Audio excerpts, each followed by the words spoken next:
Stærsta atriðið í raun og veru þetta að greina nemandan sem fyrst. Gera honum grein fyrir því, hann öðruvísi og hann þarf aðra leiðir til þess að læra. Textin dásamtæki. En ef þú getur ekki notað hann, þá á samt ekki útiloka þig frá menntun. Við erum með svo mikið af þessum einkennum, við erum svo mikið af svona greiningum. Gæti verið að ástæðan fyrir því að við séum að sjá meiri lesblindu ekki út af því að það sé endilega meiri lesblinda, heldur út af því að fólk fekk ekki tækifæri til þess að takast á við verkefni. Þá það sem skiptir máli að við verðum menntuð, ekki læs. Lesblindur margbreytilegir og bara mannhafið sem slíkt sko. Þeir eiga það þó sameiginlegt að þeim hefur verið hafnað. Uppfæra menntunina hjá kennarum. Og þar náttúrulega Kennaraháskólinn og Háskóli Íslands, þeir þurfa, finnst mér að taka þessu svolítið tak. Sæll og blessaði Gummi, hvað segirðu? Bara nokkuð góður. Það ekki? Jú. Æðislegt. Þú ert formaður lesblindafélagsins? Já, ég er það. Já, sko, við erum ekki hérna í fyrsta skipti. Þetta í annað skipti sem ég að biðja að koma. Já. Og ástæðan fyrir því að ég vildi gera það að raunni tvennt. Ég vildi vera aðeins betur undirbúinn fyrir þetta viðtal, út af því að þekki þið nú aðeins, þá fannst með það nú í lagi að hóið þið aftur. En það líka önnur ástæða, sem svo að núna vendingar, varðar skólamál, Já. Mikið á hreyfingu. Já. Það var að koma út skýrsla og rannsókn Tryggva Hjaltarssonar og fleiri sem að rannsókuðu gengi drengja í skóla. Já. Og þetta rauninni samofið því sem að við vorum að tala og því langaði mig svolítið að taka húsaðir núna aftur þetta mál. Já. Hérna, sko, svo hoppar beint í þetta. Þú horfir á lesblindu þannig að hún sé ekki svo takmörkun sem hún þyrfti að vera og við horfum rangt á þetta. Heldur þetta, það að segja, lestur leið til gagnaöflunar sem að gæti verið öðruvísi. Lestur tæki. Texti tæki. Og lestur í raun og veru afleiða texta sko. Og texti alveg gríðarlega öflug leið til þess að geyma upplýsingar, alveg gríðarlega öflug leið og gömul tækni og ekkert nema gott að texta að segja. En á endanum, þú ferð ekki í skóla sko, til þess að læra texta, ekki frekar en þú ferð í skóla til þess að læra segulband. Þú ferð í skóla til þess að afla þér upplýsingar til að gera það hæfari einstaklingi í lífinu. Til þess að þú eigir auðveldara með að fá vinnu og bara til þess að fungera almennt séð í samfélaginu. Og skólinn þar leiðandi alveg afskaplega mikilvæg stofnun og ég þekki það bara vegna þess að fólki mitt í móðurætt búin að vera í skóla í 1100 ár og þannig að ég sé það alveg hjá mínu fólki að því hefur gengið vel vegna þess að það hefði aðgang að menntunum fram aðra og þess vegna ger ég mig grein fyrir því að skóli eitt af það mikilvægasta og besta sem við getum gefið fólki að því tilskildu að fólk komi menntað út úr skólanum. Og vandamálið hins vegar það að það stór hópur í skólanum sem að bara ekki þannig innréttaður að hann geti nota texta. Og í gamla daga þegar ég var að berjast í þessu lesblindu dæmi, verandi sjálfur bullandi lesblindur, og það svolítið fyndið að vera komin af fjölskyldu sem að skrifaði handrit og kom með þessa tækni til Íslands að stór hluti familjunar lesblindur. Það ákveðin kaltan í því. Þessna veit ég það að ef að þú getur ekki ná tökum á textanum í skólanum, þá hefur þér verið ýtt til hliðar. Það kannski ekki þannig alveg í dag, en það var staðreyndin því ég var að fara í skóla og menn voru með það var svona 2 til kannski 5% lesblindra í skólakerfinu, kannski. Eiginlega meira 2.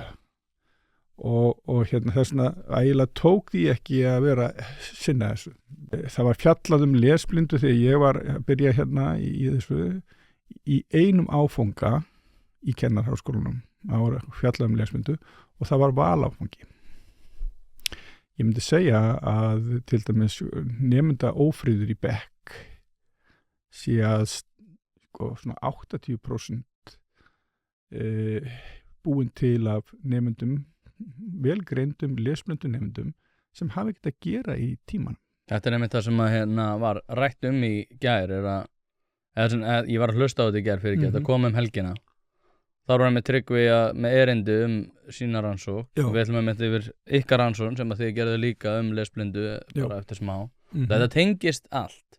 Og hann var að segja það að sko strákar væru sérstaklega ólíklegri til þess að sýna fram á svona veita fullorðnum upplýsingar eigin vangetu og þar af leiðandi kæmi ófriður og fleira þvíumlíkt sem afleiðing af því út af því að strákar sýndu fram á sína vangetu öðruvísi heldur en stelpur. Það er að segja að þeir væru meira með ófriði tímum, væru að hafa hátt, væru með, tuskaðara til og fleira þvíumlíkt. Sko það sem gerist líka er það sko að stór hluti þessar lesblindu nemenda líka ofvirkur og með athyglisbrest. Og þegar þetta tvennt kemur saman sko, þá er bara stríð í bekknum sko.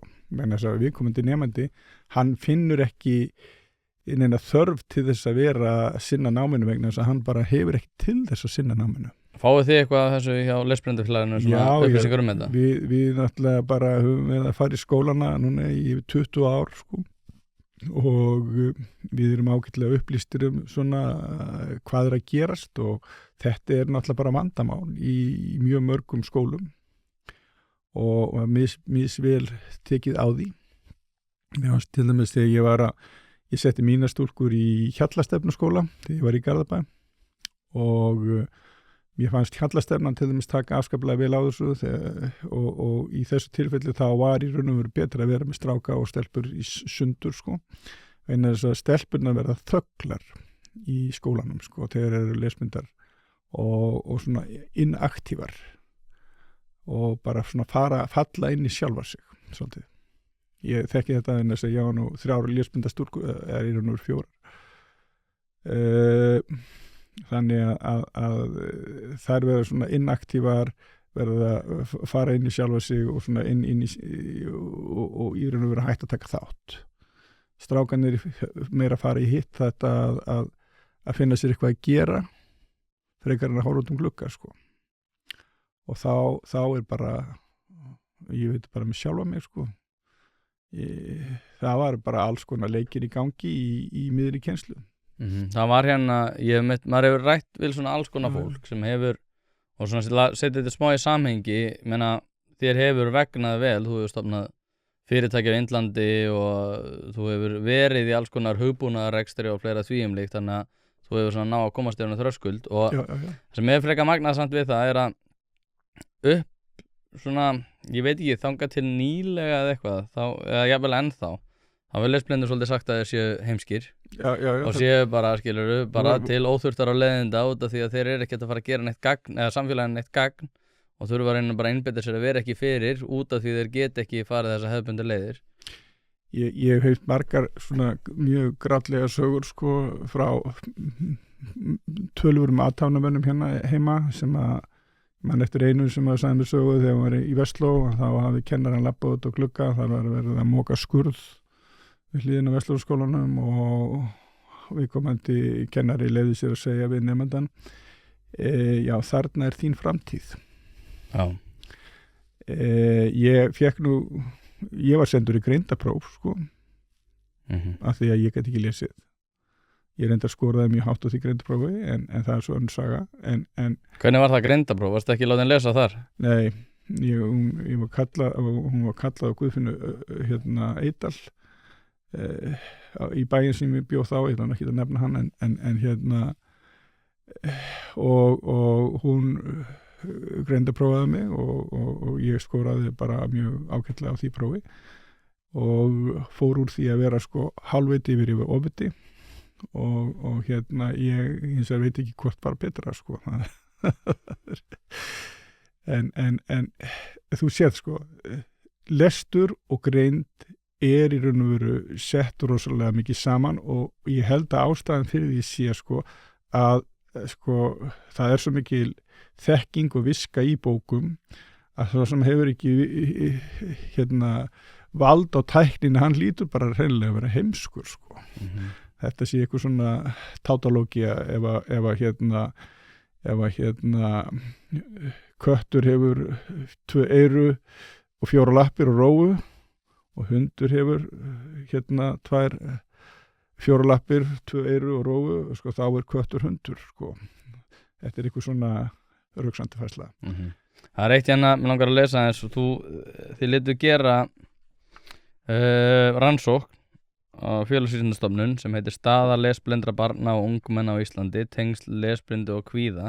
Það sem sérstaklega greint frá svona tengslu við kvíða. Já. En það ekki bara, ég ætla aðeins að lesa hérna upp úr henni og þetta úr hérna upphafssíðunni.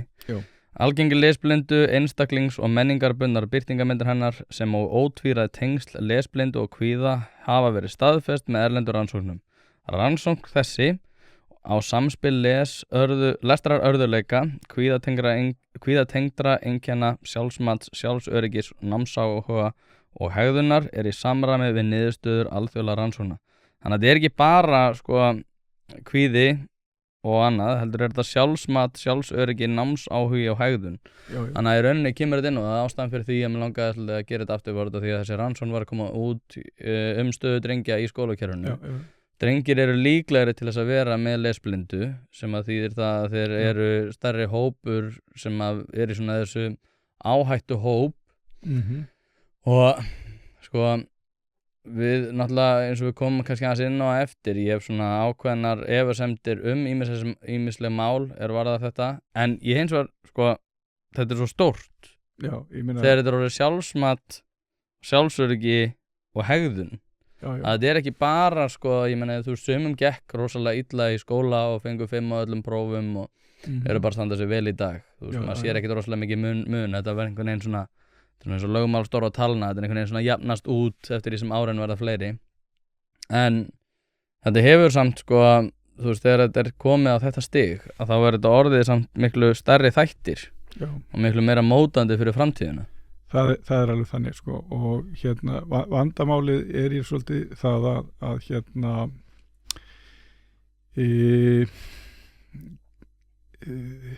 í námi þá verður svolítið eigin mat hvað einkunnir segja þér. Ég hins alveg fylgjandi einkunnum, það ekki það, en einhvern veginn verður að mæla getu og þar fyrir einhvernum. En ef þú getur ekki lesið efnið, þá náttúrulega hefur þú ekki frá neina að segja á prófinu. Þar með verður þitt sjálfsmat óalega lágt vegna þess að sko, þú gætir alveg lært þetta en þú bara hefur ekki tækið til þess og það í raun og svolítið það sem að í skólakerfinu eða var sérstaklega að í skólakerfinu að þú varst bara látin hafa texta og eða annarkvort fórst ekki textan eða ekki. Ég var svo heppinn að ég átti ömmu sem bara las texta fyrir mig og svo var samið oft það að því ég man eftir ég var sendur sko úr sveitinni í borgina til ömmu og afa og þar átti ég ömmu sem hafði verið fyrsta kona sem fór ekki inn á MA og var svona víðsýn í menntun og klár kona og hún ákvað bara að lesa fyrir mig efnið og fór svo fram á það að ég fengi að taka munnlega próf og ég fór úr því að vera vitleysingurinn í bekknum yfir í að vera bara með 9 og 10 í öllu. Ég átti ekki erfitt með að læra. Hvað áhrif hafði það svona á framgönguðina í kjölfari? Það hafði rosalega jákvæð áhrif á framgöngu mín í kjölfari sko. Varstu vandræðagemsi svona fyrir það? Ég get alveg garanterað það þó ég hef aldrei verið greindur með athyglisbrest eða ofvirkni að ég var einn af þeim og einn af þeim sko og ég hef alltaf verið of duglegur sko ég get aldrei verið kjursi konan og ég þarf alltaf að vera að gera eitthvað og ég fæ alltaf hugmyndir og er að henda þeim með framkvæmd og það ástæðan fyrir því að maður búin að gera ýmislegt í lífinu sko. Heldur þetta að vera svona turning point? Já, þetta má eiginlega segja að það hafi verið svona turning point í mínu lífi að fá að koma til hennar ömmu og sjá það að ég gat alveg lært og meiri segja sko á þessum tímapunkti var búið að senka mér bekk sem var alveg gríðalegt áfall sko út af þessum lestrar og námsörðuleikum en þetta voru í raun og veru ekki námsörðuleikar, þetta voru lestrar erfuleikar vegna þess að ég gat ekki, ef þú getur ekki lesið efnið þá getur ekki tekið prófið í bara einfalt. Ég nefnilega var að lesa hérna, það var einhver rannsókn nú gæti ég bara vera að fara með fleipur með minnir þetta hafa verið rannsókn eða athugun einhvers sem að vinnur á Litla-Hrauni. Ég er með þetta svona aftast í hausnum einhvers staðar í manndíkjalvi en þar einmitt var ég að heyra að sko mjög hátt hlutfall fanga. Það er alveg upp í 80% fanga með lesblindu og þetta gerist þannig. Þú byrjar í skólanum, þú færð bara texta og þér gengur ekkert. Þú hættir þar að leiðandi að hættir að taka þátt í náminu en þess að það hefur ekkert upp á sig. Síðan ferðu að leita í ykkur afþreyingu, hættir að mæta jafnvel í skólan og fer kannski að reykja hassi eða eitthvað og svo bara algjörð svona siðurof við skólan og þú bara droppar út og ferði í vesen og svo endanum ertu allt innu bara komin inn á Hraunið sko. Já, út af því að það er nefnilega eins og er sagt hérna í rannsókninni ykkar sko. Já. Hún er ekki talin tengjast greindavísitölu eða sálrænu áfalli fólks en að eftir á móti getur samt haft viðtæk tengsl á það að fólk sé ólíklara til þess að geta tekist á við ýmsa atburði ef að allir er ekki greint snemma. Já, sko það sem kemur aðalatrið sem finnst mér eiginlega þau eru ekki mörg hana en þau eru mjög mikilvæg hins vegar sko og stæðsta atriðið í raun og veru þetta að greina nemandan sem fyrst. Gera honum grein fyrir því, hann öðruvísi og hann þarf aðra leiðir til þess að læra. Ef það gerist nógu snemma í skólakerfinu fyrir 10, ekki síðar en 10 ára aldur sko, að það uppgötast, að þá nær viðkomandi að vinna með þetta. Hvað er það sem að svona hamlar því að núna fólk greint á svo mismunandi tímum? Þetta í raun og veru sko, fer bara svolítið þetta skólum.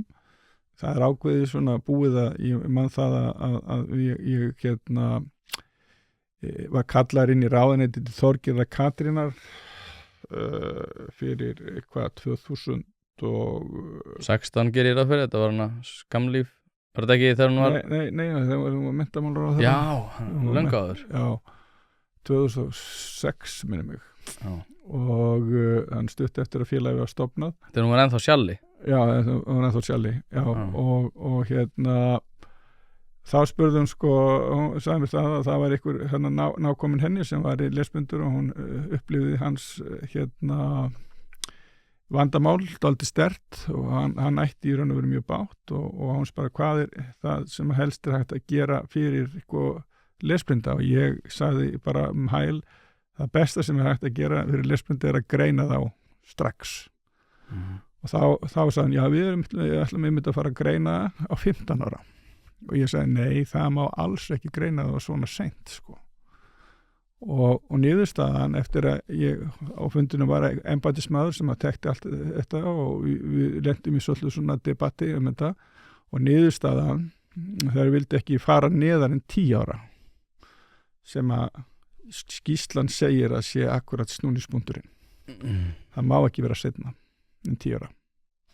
Það fullt af hlutum sko sem við getum séð í fari í barna sem að geta gefið sterklega til kynna að viðkomandi eigi við ykkur skona lesblindu vandamál að stríða.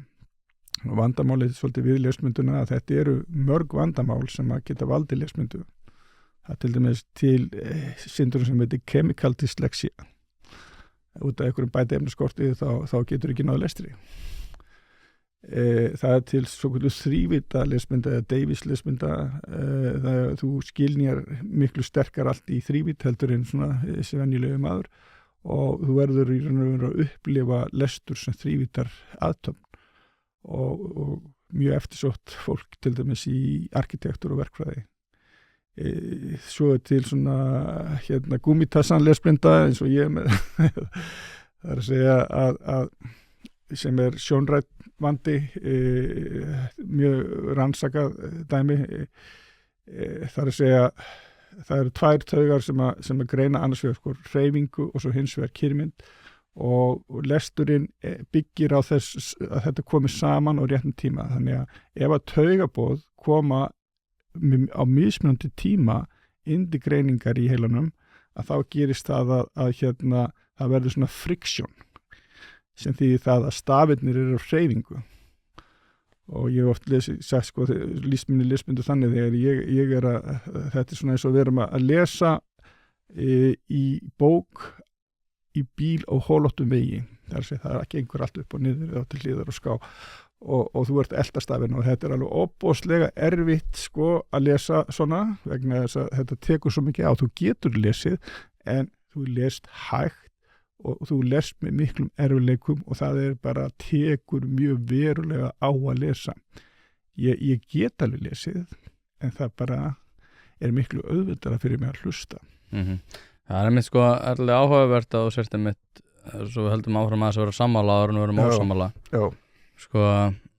Líka þegar maður alveg séð svona rannsóknir á því til dæmis með úlinga sem eru lesblindir að þegar að það kemur hormónastarfseminn og þeir eru kannski ekki greindir eða hafa ekki aðfeng til þess að aðstoða sig, það verður það gríðarleg áhrif á svona þunglindi og Já, menn vera vola reiðir, skiluru, anskotast bókin, akkur þetta og hitt, og menn gerir sér í raun og veru ekki alveg grein fyrir því hvað að og þeir verða bara reiðir út í skólan, bara Pink Floyd á fullu og Það gott að við höfum ekki neina vonda reynslu af reiðum ungum karlmönnum. Nei, þú veist í alveg, það er ástæðan fyrir því mér líka langar svo mikið að svolítið svona hamraða járna meðan það heitt út af því að þetta hefur svo víðtæk áhrif og ég meina, eins og ég er búin að vera að fjalla aðeins til dæmis þegar maður sér einhverja unga stráka stinga hvern annan eða haga sér eins og fá þetta að þá ég hugsa alltaf, ég meina auðvitað á fólk að bera ábyrgð á sínum eigin gjörðum og þú veist, krakka skítar að haga sér eins og fíbl og allt það hins vegar þá það líka samt, ég meina þetta ákveðin orkuinnviður sem hefur verið virkið að vitlaust og ég hef verið að fjalla þetta áður og sérstaklega unga stráka sem orkuinnviði og ég nefni þetta nú í 20. skiptið með eldin þannig við getum notað eld til þess að móta ál, við getum notað eld til þess að halda okkur hlýju, hita hús en ég meina eldur getur líka brent okkur og eldur getur kveikt í húsinu og drepið okkur og þar fram til göttunum og það svolítið þetta sem ég svo mikið að hugsa þetta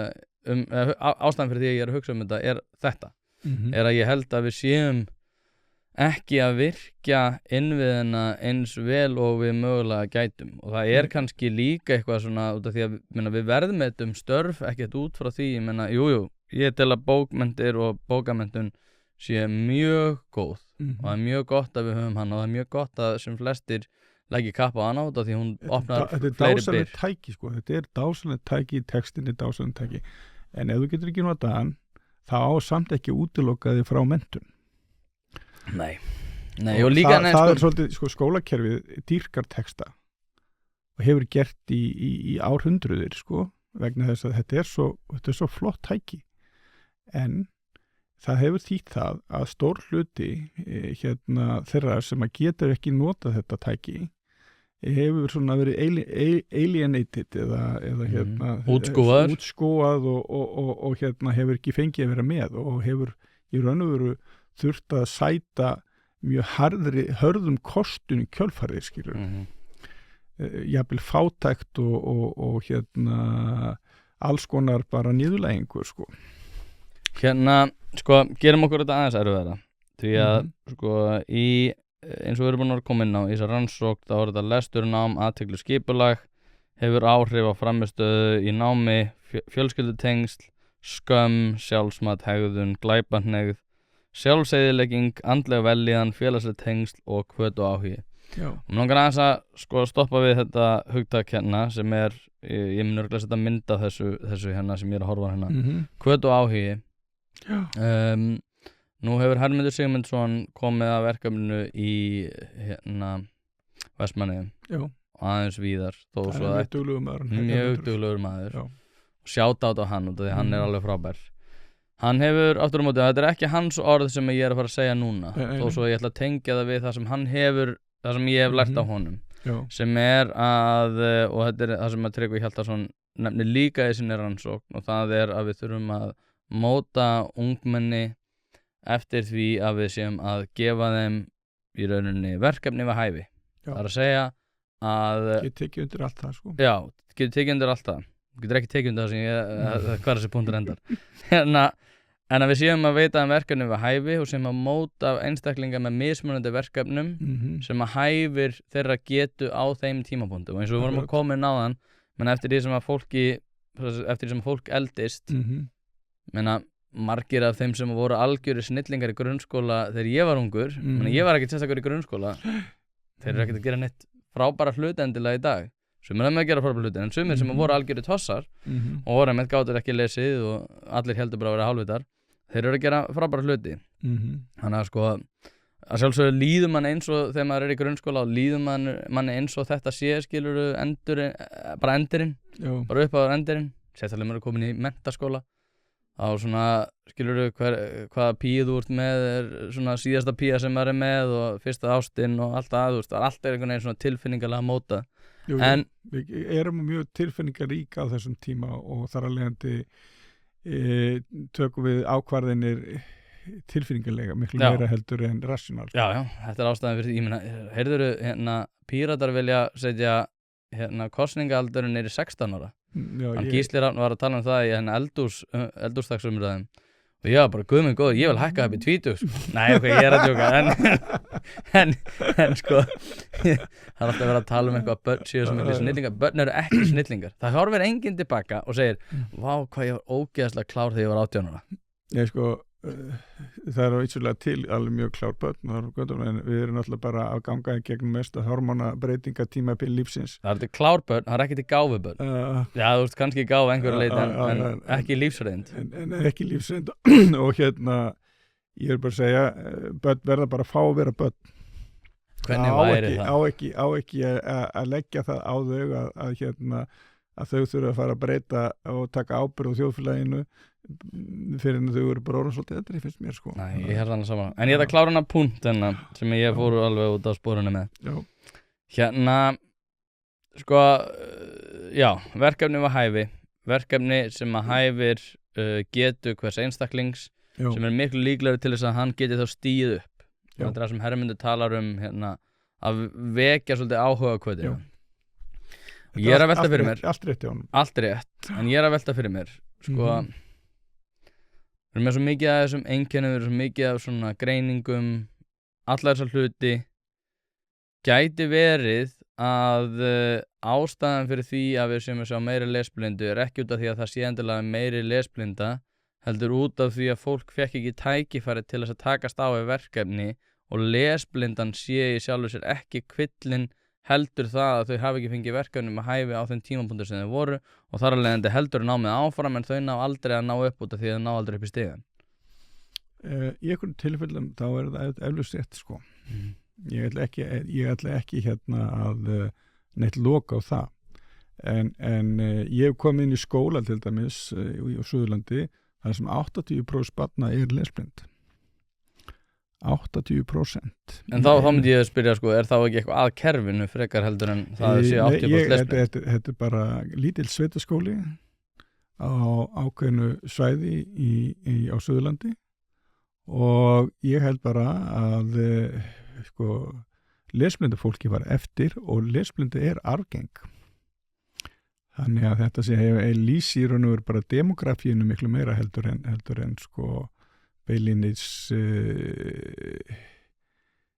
þessum aðstæðanum sko. þannig að fólki The nature nurture. Já, þetta svolítið sannir sko, þannig að við getum fundið alls konar og þess vegna segjum við erum bara að vera með opinn huga með þessu og sérstaklega varðandi lesblinduna, það svo margt sem getur valdið lesblindu og ég ekki sammála til dæmis ýmsum í háskólasamfélaginu sem eru bara búin að finna lesblinduna og það bara það eitt sem getur verið lesblinda. Vegna þess að ég hef bara séð annað í þessum 20 og eitthvað ára pluss að ég náttúrulega búin að vera lesblindur alla ævi sko. Þannig en út af því að þetta tengir svo mikið öðrum kvillum og ég alltaf að reyna að finna út og ekki að reyna að finna út, ég bara að reyna að blaðra það við fólk sem þekkir betur til heldur en ég. Já. Og reyna svona að spyrja erfiðar spurningar, reyna svolítið að grafa upp svona afleitar afleiðingar og ástæður. Já. Og við erum með símana og við erum með alls konar félagslega vandamál sem að fylgja þeim. Við erum bara ennþá að læra á símana sko. Ég segi sko vandamáli við þessi tæki sem að því ég nú búin að vera í hugbúin að gera hann lengur en margur yfir 30 ár. En þú ert lesblindur, hvernig má það vera? Ég fæ sko, mitt fyrsta verkefni í hugbúnaðargeiranum var að búa til kennsluforrit til þess að reyna að hjálpa börnum í skólum og ég gaf það í alla skóla 3 sinnum. Ég nota, hvað heitir það þér? Ég heita Ævar. Já, ég man eftir að nota það. Já, náttúrulega sko, og það byggði á því að sko reyna þegar ég var að læra að lesa sko, þá lærði ég ekki að lesa frá stafi til stafs, heldur frá orði til orðs. Ég bara lagði orðin á minnið. Þannig lærði ég að lesa. Ég var ekki læs sko fyrir bara vel eftir 15 ára sko. Þannig að svo hægt var að tala sko. Þannig að ég það lesblindur og ég til dæmis þegar ég fór upp í háskóla þá var ég að finna mína leið til þess að hvað ég gerum háskóla vegna þess að ég hafði enga lestragetu í háskólanám en ég hafði alveg hlustunargetu og það var þannig sem ég fór ekki inn háskóla ég uppgötaði það, ég gæti bara hlusta á námsefni og svo ég gæti ekki prófin og ég mundi allt sko, það var ekki vandamálið og ég að segja sko með þessari tölvutækni gervigreind og öllu þessu sem að koma núna að þá bara textinn, hann afskaplega góður en það bara komið betra stöf sko þetta bara til stöf sem að getur leyst bókina kannski ekki á hólmi en hún getur unni miklu hraðar með hana heldur en hefur verið gert áður sko og líka að það komið tækni sem að gerir þig kleift að tala við bókina og láta hana lesa fyrir þig þannig að þú getur skrifað með töluðu máli og þú getur hlustað það sem er skrifað sko. Þetta einmitt það sem við komum að sinna þenni í fyrsta viðtalinu sko, það sem að ég var einmitt að velta fyrir mér hvort að svona, þetta fyrirkomulag myndi skapa hvata til þess að við myndum í rauninni aðstoða fólk við það að þurfi ekki að læra að lesa og ég hugsa mér sko sjálfa mig þá ég elskaði aldrei neitt svakalega að lesa Nei. og ég var alltaf svona ég held ég aldrei geta talist lesblindur en ég átti alveg svolítið erfitt með að lesa Já. en og svo einhverja lesuröskun já, einhverja lesuröskunar eflaust og ég var svolítið bara inn í gegnum það bara nei, þú verður að læra að lesa þú verður að læra að lesa og ég hugsaði alltaf bara já, ég var rosalega erfitt með þetta svo byrjaði ég aftur að lesa ætla að hafa ekki verið í kringum svona 22 ára sem ég svona virkilega byrja aftur að lesa á fullu og ég byrja að lesa rosalega mikið og ég man sko eina af svona fyrstu bókum sem ég virkilega tók alvarlega var God is not great eftir Christopher Hitchens þar sem að hann skrifar vantrú og ég þýddi hvert einasta enska orð sem ég skildi ekki þegar ég vildi bara læra góða ensku og það var bara örugglega 8. hvert orð eða eitthvað þá þurfti ég að þýða þetta voru örugglega svona 10 orð á blaðsíðu en ég þýddi hvert einasta enska orð sem ég kunni ekki Ég náði að taka út rosalega mikla þekkingu á ensku. Ég Ég flutti trúi svo því. til Bandaríkjanna síðan meir og var miklu betur í stakk búinn til þess að flytja til, eða þess að tala ensku í kjölfarið. Og ensku kunnáttu minn mun aðeins búin að dala síðan þá. En ég hugsaði samt alltaf sko, ég barði mig svolítið í gegnum þetta. Ég var barinn svolítið í gegnum það að læra að lesa. Ég hefði eflaust að einhverju tímapunkti geta verið sko greindur með einhverja lestrarhöskun. Og ég velti fyrir mér, núna í dag er ég ótrúlega þakkláttur fyrir það að hafa verið barinn í gegnum það að læra að lesa. Meina, sko, þetta er óbúslega flott tæki, svo ég bara endurtæki það eins og nefn. Texti er alveg óbúslega flott tæki fyrir þá sem geta notað það. Já. En ég gat ekki notað það, en ég var barinn í að nota það. Þú gast notað það greinlega. Já, ok, einhverju marki. Einhverju marki, sko. En fattar það svona punktum, sko, hvort að við séum of mikið að, skilur, ef við færum að beita okkur fyrir þessum köttum, hvort að verum of mikið að, þú veist, að setja í rauninni markið of lágt í því að bara, já, ok, ertu með lestraröðuleika, þá notar þú annað tæki. Ég segi alltaf, sko, in the end, eða á endanum, þá er texti tæki. Hann er ekki þekking. Hann inniheldur þekkingu, en hann er ekki þekking í sjálfu sér. Og það er þekkingin sem á endanum gerir okkur að betra fólki, en ekki textin. Textin er aðferð til þess að ná við þekkingu og þess að segja þá ekki að skipta máli hvort þú gerir það að gera texta eða hvort þú gerir það að gera talamál.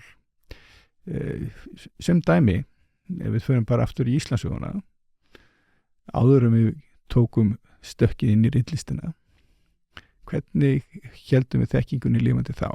Jú, við til dæmis vorum með lög og þessi lög voru sögð upp á alþingi í töluðu máli og hvernig gátum við sagt upp lögin frá ára til árs? Jú, við settum lögin í ljóð. Það var þeirra tíma tækni. Með því að binda textan inn í hljóðform, ljóða og slíks, þá gátum við munað sko, alla lagabálkana í röð og það var kannski ekkert mál en það var miklu minna mál og ég þekki til dæmis eins og fólki kringum hann afi minn sko Guðmund, það var mikið ljóðast fólk og átti mjög auðvelt með að setja saman ljóðmál og talaði ég bara í ljóðmáli og það var tækni sem var ennþá í gangi þannig lagað á Íslandi fyrir svona 100 árum síðan og vel 100 árum síðan þó að textin væri þannig með líka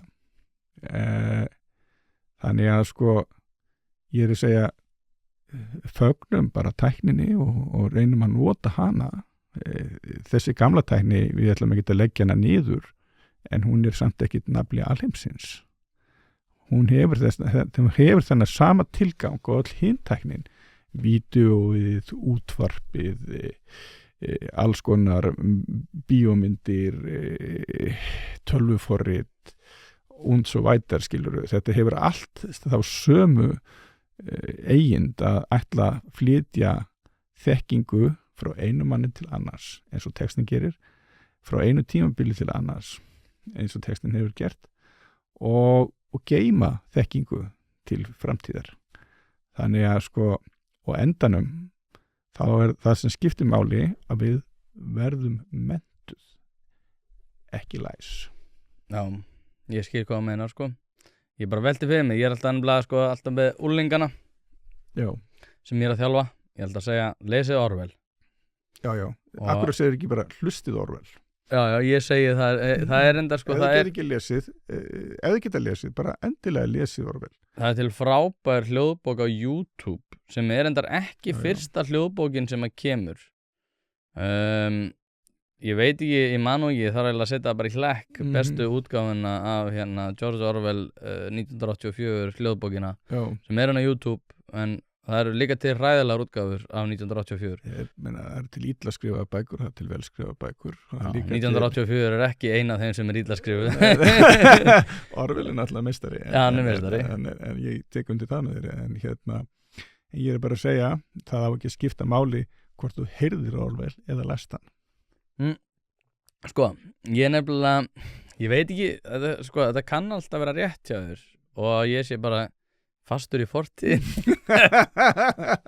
en eins og þú veist, eins og við vorum að ræða hérna áðan og eins og kom fram í viðtalinu minni við Stefán Baxter, ég meina hlutin að fara að breytast rosalega hratt og það ótrúlega einkennilegt bæði að fylgjast með stjórnsýslunni og stjórnmálunum þegar að kemur að þessu og það því að þegar ég tala allir við fólk í hugbúnaðargeiranum eins og þú ert í tala við fólk í öðrum tæknigeirum að þá allir bara hlutin að gerast svo hratt og það eins og enginn sé að fylgjast með þannig að sko bilið á milli þeirra sem að eiga og kunna verður rosalega mikið á milli þeirra og þeir sem að kunna ekki og eiga ekki og hérna ótrúlega eitthvað stjórnmálin taka lítið svona ég segi aðalatriðið er það að menntakerfið fylgi þessari tækni og við verðum absolutt að leggja bara aðal áhersluna á það að forrita fólk þannig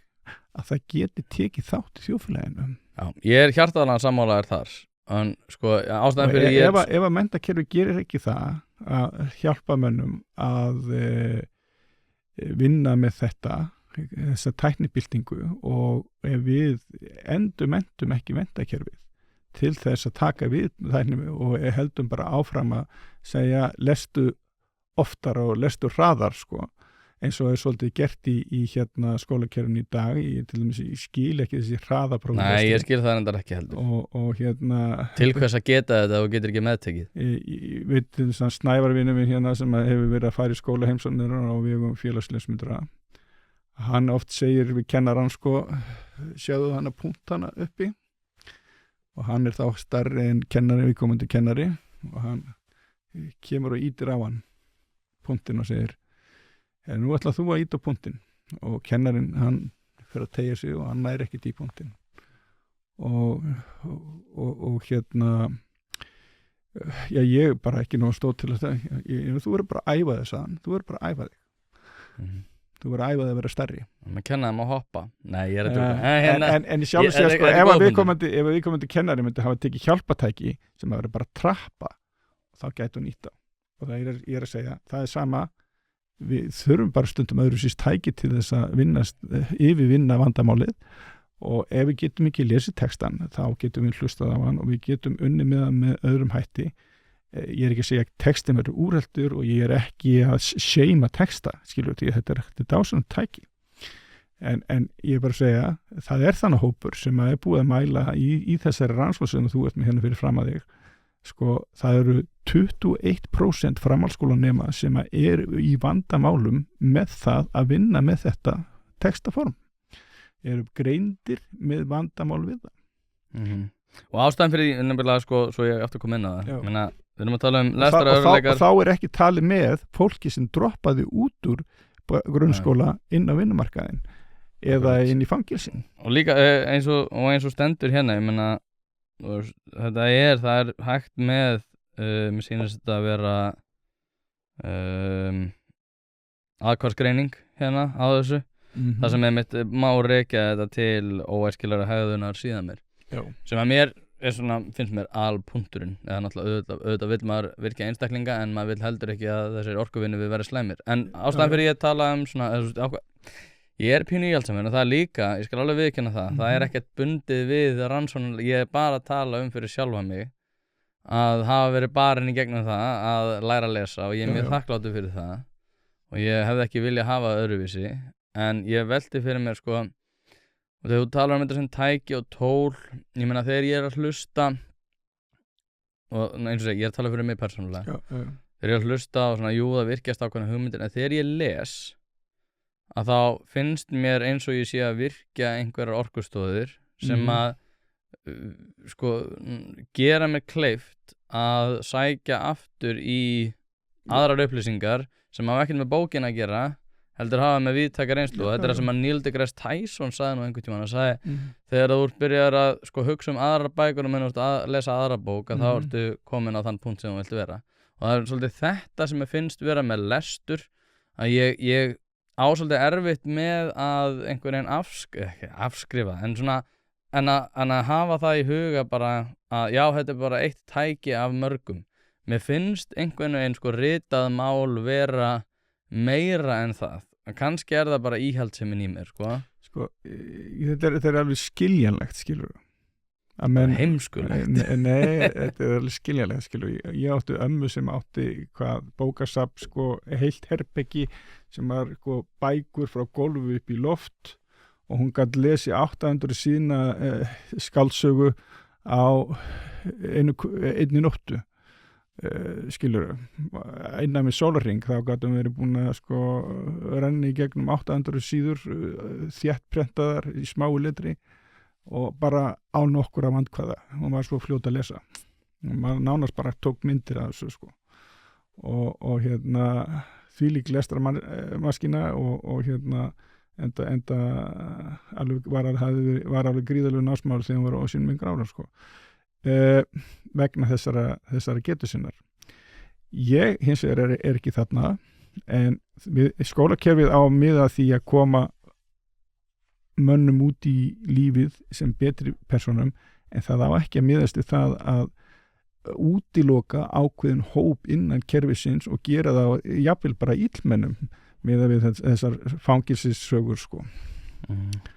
Þannig að skólakerfið á miðast að koma mönnum inn í þekkingarsamfélagið til þess að vera hæft til þess að afla sér á sínum viðurværis sem skilvirkus og bestum hætti fyrir sig og þjóðfélagið. Þannig að það er markmið skólans. Það er ekki markmið skólans að búa til illmenni, sko. Nei. Svo þetta líka þannig, sko, svo að við tengjum það eins við þá sem eru með lesblindu, að þeir eru mjög oft að mínu, sko, út af ég þekki nokkar sem eru lesblindir. Þeir eru oft með ótrúlega þekking, svo ég tala nú bara, ég vona að ég sé ekki kasta hann undir vagnin, en ég veit alveg að hann lesa ekki og ég held að neyja við lestarörðuleika, en Davíð Rúnar Bjarnason, vinur minn sem með mér hérna í boxinu. Já. Sko, hann hefur fengið svo ógeðslega heimskulegar hugmyndir að ég er alltaf bara, gaur, ef þú gerir þetta þá er heimskulegast sem ég bara veit um. Hann lætur verð úr því og það reynist vera frábær hugmynd. Það stoppar hann ekkert, sko. Nei. Man, sko, svo ég kannski segja það er hnefalega kvöld sem heitir Icebox sem að er svona hnefalega kvöld sem að hefur reynst bara að verða eitt af stærstu bara, skilst það sé, bara eitt af stærri svona kvöldum í amatörboxing í Evrópu, þar að segja það er ekkert í svona ólympískum sem að jafn stórt og þegar hann hélt að fyrst, ég held að það verið 2021 þá var hann í miður COVID eða eitthvað sagði hann við mig 2 vikur í boxið, eða í kvöldið bara, heyrðu, ég að pæli að leigja kaplakrika undir boxmót og þú veist boxmótin hjá okkur, ég meina Íslandsmeistaramótið nokkur 100 mann sem mæta og hann, já, ég held ég geti smala svona 1200 til 1500 manns inn í kaplakrika, ég var bara, gauð, þetta er heimskulegasta heyrsta aðeins og ég reyndi að fá hann af þessu, sko, ég sagði hann bara ekkert með lesblindu að gera, sko, í sjálfu sér, sko. Nei, en það samt, sko, ástæðan fyrir ég segi þetta að ég þekki nokkara svona aðila sem áttu allir erfitt með lestur, áttu allir erfitt með skóla, var rauninni sagt mjög lengi að vera hálfvitar út af því að þeir gátu ekki en hafa rauninni, ég á annan vin til mig sem er bara mjög sterkur iðnaðarmaður og mjög eftirsóttur iðnaðarmaður við sátum saman í hverjum einast tíma, mjög góðu vinur minn, frábæri íþróttum og eitthvað, en þegar hann var bara skóli og bara náði hann ekki að lesa. Hann er núna bara einn af eftirsóttari iðnaðarmönnum, hann er með reikniformúlur, hann bara skilur þetta bara strax og Ég get líka sagt þér annað, það var að gera rannsókn í Bretlandi á 400 ríkustu börnum Breta og það kemur út í rannsókninni að 40% þessara 400 ríkustu Breta eru lesblindir. Já, það er svona eins og segið, ég held að það sé einhver orkuunfur og ég held að þetta sé ekki það, ég held að sé sko það að þessi lesblindi vegna þess að hann er settur í alveg ómögulega aðstöðu í skólanum vegna þess að hann á að taka próf í efni sem hann hefur ekki getað lesið. Þá verður hann að finna leið út fyrir boxið til þess að leysa vandamálið og það er það sem hefur gerð það ríkan, sko.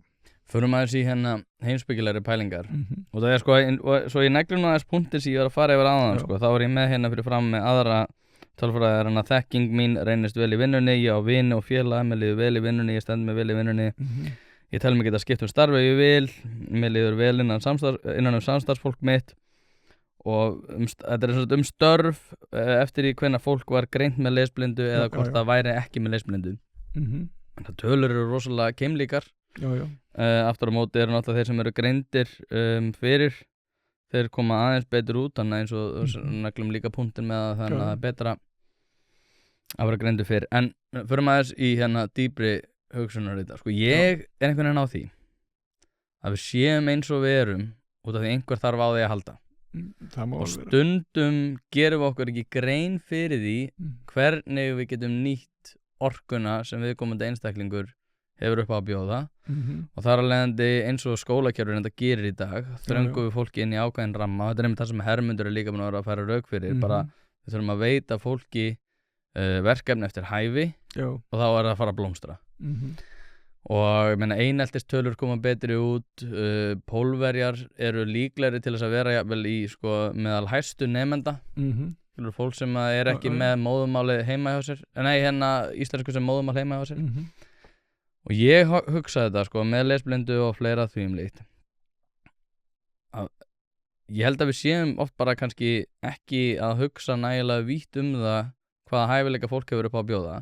Og eins og þú segir, ef 40% af þeim sem eru ríkustu menn í Bretlandi eru með lesblindu sem hátt yfir sko því sem að lesblindu það er deginu ljósara að þá held ég að við séum kannski ekki að nýta orkuðin við hennar eins mikið og ef 80% af þeim sem eru í fangelsum líka þá var örugglega hægt að nýta þessa glæpamenn í betra heldur en að hafa í fangelsi. Ég held að sé svona menn sem hafa farið sko að nota þetta að vera hérna fara út fyrir bóksið of langt sko og hafa svo lent í vandræðum sko.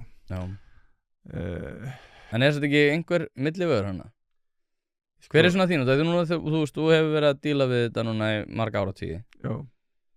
Hvað hugsaðu þegar ég segi þetta? Sko, það til lesblindur er margbreytilegir og bara mannhafið sem slíkt sko. Þeir eiga það þó sameiginlegt að þeim hefur verið hafnað.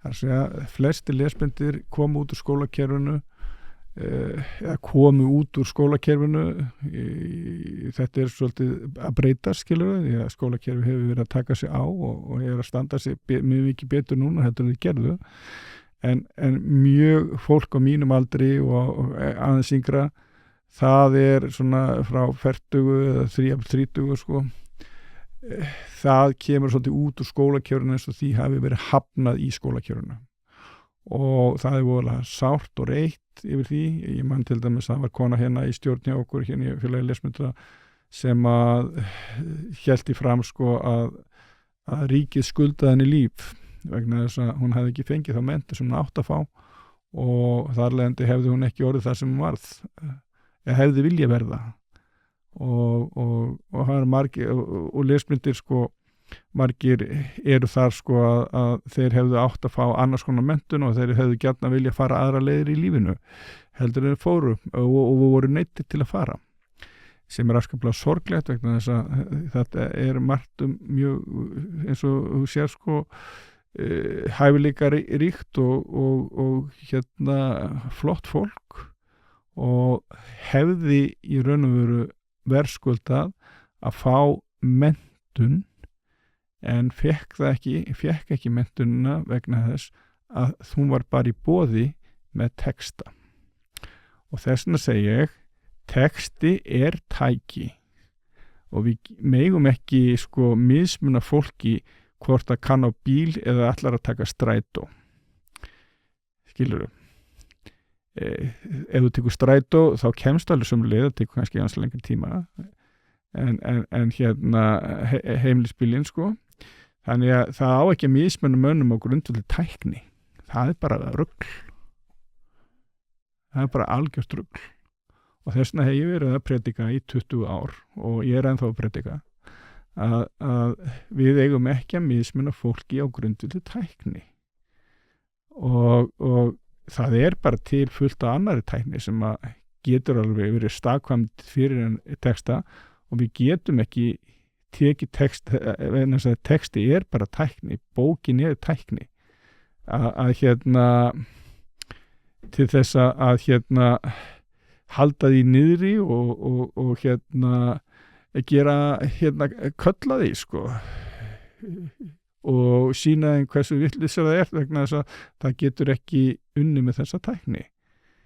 Það raun og veru það sem að lesblindar svolítið fjallar þetta fjallar ekkert einstaklingin, þetta fjallar kerfið, það ódýrt og það er gott, þetta þekkt, menn vita hvað þetta þess vegna auðvelt að nota það, en það notast bara hluta hópsins.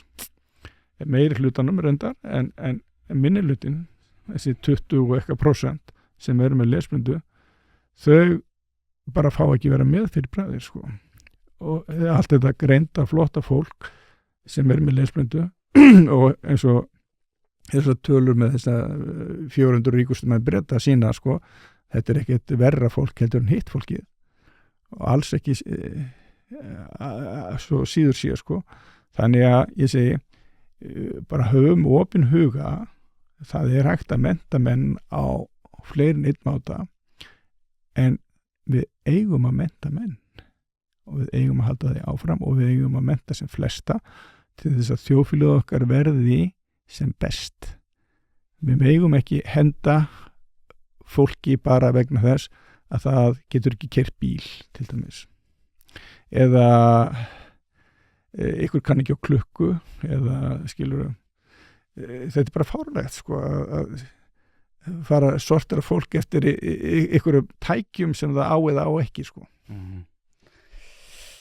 Predikarinn Guðmundur Skúli, halleluja og amen eftir efninu. Herðu, þetta var frábær yfirferð. Ég mjög ánægður líka að við gerum þetta aftur út af því að ég held að sko, hvort sem að verður nauðsyn eða ekki, þá eru svona breytur og náttúrulega aðrar eins og kemur fram á nýjum sviðum. Það eitthvað að breytast, held ég, til þess að við náðum. Það svo margt að breytast. Já, og plús það. Það bara málið. Og það að vinna með okkur líka, sko. Já, það að vinna með okkur. Það sko, mitt, rétt á hann ljúkum þessu. Ég hef pína áhyggjur, samt líka bjartsýn, út af því að það eins og ég búin að vera fjallum hérna í undanförnum hlaðvörpum. Það svo rosalega margt að breytast hratt. Evrópa ekkert að grípa þann boltan eitt sérstaklega. Ég meina núna til dæmis var að koma út kosningarannsókn þar sem að Nigel Farage fara að vera stærri en íhaldsflokkurinn. Og sko Nigel Farage finnst mér reyndar ekkert vera jafn hræðilegur og mörgum finnst hann vera. Hann svona að benda á margt sem að margir kannski að hugsa. En aftur á móti þá getur hann vakið upp öll sem að kannski eru langt fram úr því sem að hann kannski getur haft taumhald á. Og það sem ég svona sérstaklega með Evrópu núna til dæmis verið að segja bara útlendingar út og við erum með svona fullt af boltum sem eru upp í háa loft. Gervigreindin að fara að leysa mjög mikið af störfum af hólmi og þegar störfur leyst af hólmi þá sögulega hefur komið óeirða tímar. Tímabundið atvinnuleysi og ólga fylgir því definitely eins og bara þegar að prentarar fóru hérna og brutur úður í Vestlunum og í Bretlandi og að því að Oxford-vélin var að lesa það á hólmi. Ég meina ég búin að lifa síðan ég gaf fyrsta kennsluforrit. Þá ég búin að lifa alveg óbáslega spennandi og skemmtilega tíma og maður hefur alltaf verið á þeim stað að þessi tækni að fara að steypa okkur í glötun. Internetið, það var bara frá helvíti til að byrja með sko og hérna það var sniðugt og sleift eins og skrattinn sko. Þú bjartsýnn? Ég bjartsýnn, já. Ég held þetta verði okkur til gæfu en það eins og með öll tæki ef við lærum ekki að nota þau og setjum okkur reglur það hvernig við notum tæknina að þá enda hlutinni kannski ekki vel. En ef við getum, eins og til dæmis krakkan í skólanum, með þess að síma ég til dæmis algjörlega á móti því að banna tækin í skólanum, en ég vil að tækin sem eru notuð í skólanum til dæmis sko, séu lokuð þannig að kennarinn hafi ykkur að stjórn á því sem að gerast í kennslustofunni. Absolutt, ég bara nægi ekki alveg. Ég hef aldrei skilið að hafa hleypt þessum tækjum inn í kennslustofuna án skilyrðingar. Svo er þetta líka svo fyndið sem er að hlusta alls konar hagsmunaaðilar sko, og það fyndið líka þú sett að segja þetta því að þú er náttúrulega að berjast fyrir þínu svona málefni og ert í teknikerinum. Það er rosalega mikið af fólki sem er kannski ekki með, þau eru alls ekki með sömu þekkingu og þú á hugbúnaðargeiranum. En þau eru aftur á móti með ákveðna hagsmuni af þeim fjárfestingum sem þau hafa kannski gert varðar spjaldtölur og fleira þvíumlitum í skóla. Þetta var bara fásina.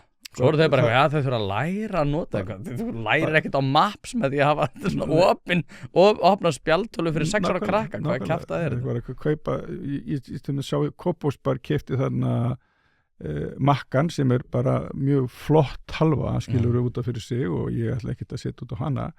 En sko, markmiðið sýndist mér aðalega bara að vera flottur. Ekki að þetta gerði gagn. Nákvæmlega. Og hvað sko, ef þú hefur ekki hugbúnaðinn á gripin sem þú ert að fara að gera til þess að ramma inn tækið, þá ertu ekki með neitt. Nei, og líka bara, þú veist, þú erum með kennara, ég meina hvernig þau að þekkja á viðunandi takmarkanir Apple spjaldtölva. Já, nákvæmlega. Þú veist, þetta er, mér finnst þetta alveg vera rosalega sérstakt. Þetta er eins og ég var að tala um áðan, það þarf að, sko, uppfæra menntunina hjá kennarum og þar er náttúrulega kennaraháskólinn og Háskóli Íslands, þeir þurfa, finnst mér að taka þessu svolítið tak vegna þess að mikið af kennurunum í skólunum eru eldri kennarar sem eru fyrir upplýsingabyltingu 1 og 2.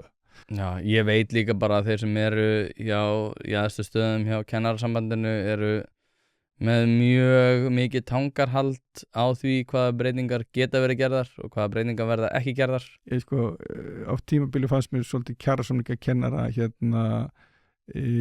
taka fram yfir, í raun og veru, fóru fram yfir skynsemina sko.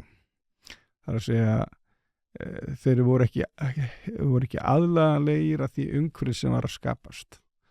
Þetta er svo sem eðlilegt, skilurðu, en svo verða menn að taka á því vegna þess að ef menn fylgjast ekki með tækninni og því sem er að gerast í henni, þá verða þeir bara eftir og þeir verða bara skildir eftir. Ég er nú komað því að vinna í kjarasamningsnefnd Sameigis og ég er nú alltaf verið að gera allavega eigin stöðu þar. En mín reynsla af því er svo að það koma allt of margir, það eru margir frábærir sem að hafa skynsemina og alveg getur til þess að móta kjarasamninga, en það eru allt of margir sem að koma að kjarasamningsgerð á Íslandi og þetta er ekki bara mín reynsla, ég tala líka við aðra, allt of margir sem koma að kjarasamningsgerð á Íslandi sem hafa ekki þekkingu á stóru kerfum og hafa ekki skilning á afleitum afleiðingum og þetta er það sem að hefur mótað og það var verið að skrifa undir samninga núna fyrir skömmu. Ég er skítstressaður að þessi kjarasamningar munu jafnvel verða verri heldur en lífskjarasamningarnir, en núna er ég 100% búin að afsala mér viðveru í kjarasamningsnefnd Sameigis í næstu kjarasamningum. Þannig að við vonum bara að þetta hlaðvarp gangi upp. Gummi, predikarinn, lesblindi Gummi, takk aðeinslega fyrir að koma þangað til næst. Takk sem leiðis.